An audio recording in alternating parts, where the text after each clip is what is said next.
Sziasztok, és üdvözlök mindenkit a magyar nyelvi sorozatunk utolsó és talán legkülönlegesebb részében. Most egy kicsit félretesszük a nyelvtant, és belevetjük magunkat a történelembe. Leásunk egészen mélyre a magyar nyelv vizuális gyökereihez, hogy együtt fedezzük fel az írásunk ősi lelkét. Vágjunk is bele rögtön a közepébe. Feltettétek már magatoknak a kérdést, hogy vajon mivel írtak az őseink, mielőtt a latin ABC-t elkezdtük használni? Logikus, nem? Ha van egy egyedi nyelv, akkor kellett lennie valamilyen saját írásnak is. Nos, a válasz egy elképesztően izgalmas és kicsit titokzatos világba fog elvinni minket. És íme a válasz, ez a székely magyar rovásírás, de ez, tudjátok, nem csak egy sima, régi ABC, annál sokkal több. Ez egy évezredes örökség, egyfajta vizuális lenyomata annak, hogyan gondolkodtak és kommunikáltak a magyarok jóval azelőtt, hogy a ma ismert betűk megjelentek volna. Oké, de miért néz ki így? Annyira szögletes, annyira más. A kulcs, mint oly sokszor, magában a nevében van, rovásírás. A róni egy ősi magyar ige, ami azt jelenti, hogy vésni vagy faragni. És hirtelen minden értelmet nyer. Képzeljük csak el a helyzetet. Nem puha papírra írtak finom tollal, dehogy, hanem fárba, csontba vagy kőbe vésték a jeleket, valószínűleg egy egyszerű késsel. Na most próbáljatok meg egy késsel egy szép kerek ó betűt vészni egy fadarabba. Szinte lehetetlen.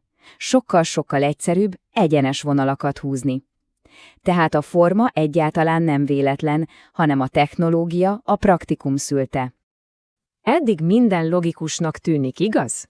De most jön az a pont, ami tényleg át fogja formálni, ahogy az írásra gondoltok. Egy igazi aha pillanat következik. Készüljetek!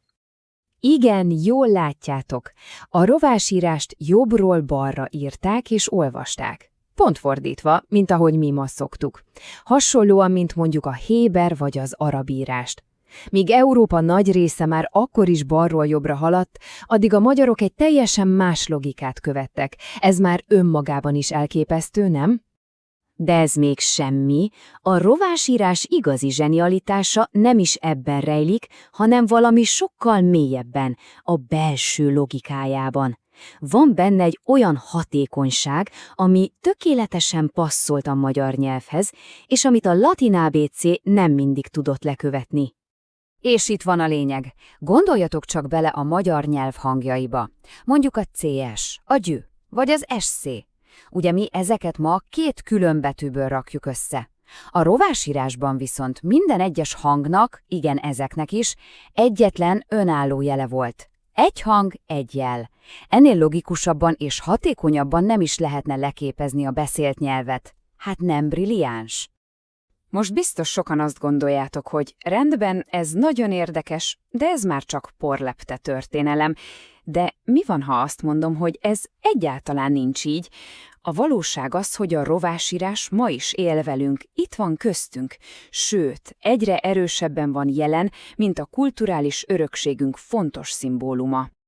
Ha nyitott szemmel jártok Magyarországon, lépten-nyomon bele fogtok botlani.